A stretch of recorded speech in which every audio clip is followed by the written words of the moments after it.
Hai, nama aku Alia, aku asal Yogyakarta. Aku adalah mahasiswa Departemen Politik dan Pemerintahan Angkatan 2018. Kesibukan aku saat ini, aku sedang mengerjakan tugas akhir, terus aku juga magang. Di waktu sela aku main sepatu roda dan juga part-time jadi pelatih sepatu roda. Awal mula aku main sepatu roda itu waktu aku masuk SMA, itu sekitar tahun 2015 akhir menuju 2016 tuh. Waktu SD dan SMP tahun itu tahun berapa itu kan emang sepatu roda kayak belum banyak orang yang familiar gitu ya. Jadi ketika aku bilang aku pengen main sepatu roda nih, terus kayak oh ngapain sih, kayak aneh-aneh gitu, kayak ya kayak nggak familiar gitu lah. Terus akhirnya aku minta latihan sama salah satu temenku yang dia itu sempet les sepatu roda juga di Mandala Krida gitu. Nah sama dia itu latihan sepatu roda diam-diam di rumahku sendiri. Agak diam-diam sih, bukan diam-diam, kayak lebih takut dimarahin aja. Jadi kayak latihannya pas nggak ada orang, terus dia ngajarin aku. Pertama nyoba langsung gelibak lah kayak gitu, langsung jatuh berapa kali. Tapi ya namanya pengen ya tetap mencoba lagi kayak gitu sih.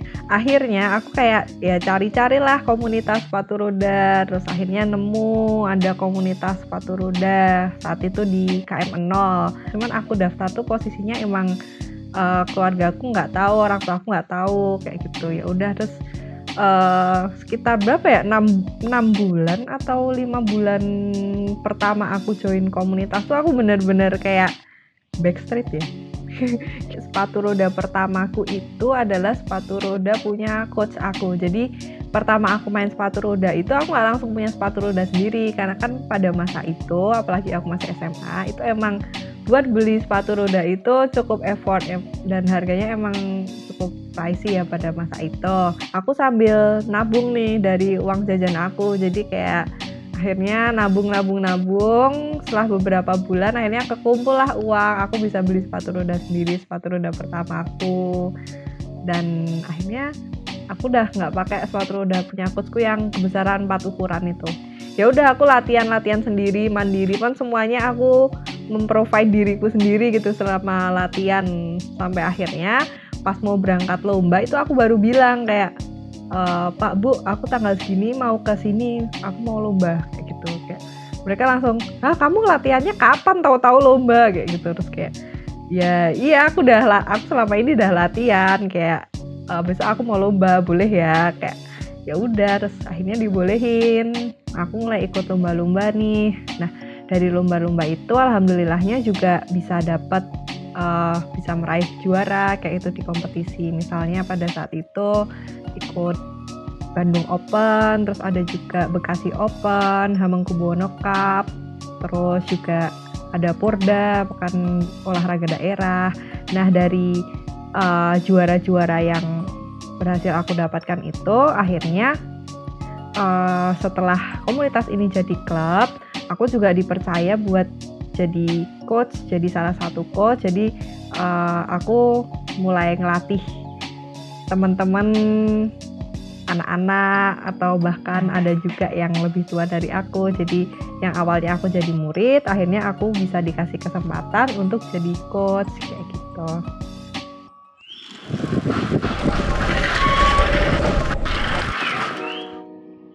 Aku aktif ngatlet itu kan tahun 2017 sampai 2020 sebelum corona.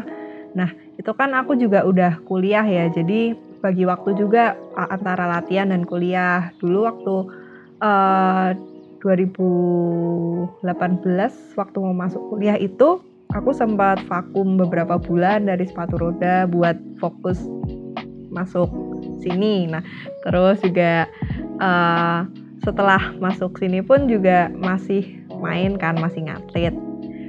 Kadang siang itu kuliah, nanti aku udah bawa sepatu roda dari rumah. Jadi begitu pulang kuliah, nanti abis kuliah misal masih ada ikut organisasi kampus dan lain-lain, biar lebih ringkas, biasanya aku langsung lanjut latihan. Jadi itu untuk tantangannya pasti ada capek, terus juga cedera kayak gitu, terus ngelawan jenuh, bosan karena latihan hampir tiap hari.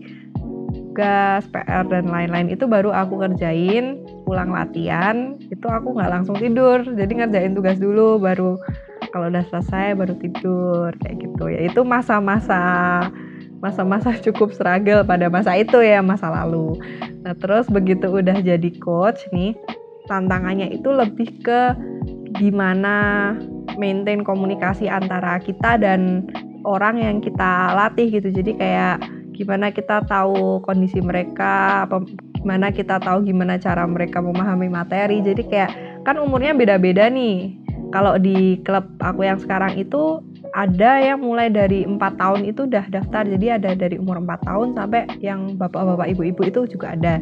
Nah itu kan tiap umur kan beda ya, cara ngelatihnya, cara ngajarnya, cara deliver materinya kan beda. Nah itu harus dari situ jadi belajar banyak nih, kayak gimana sih kita ngobrol sama anak umur segini, sama anak umur segini, sama orang yang udah gede kayak gitu. Jadi kayak gimana maintain emosi sama cara kita deliver ilmu lah kayak gitu.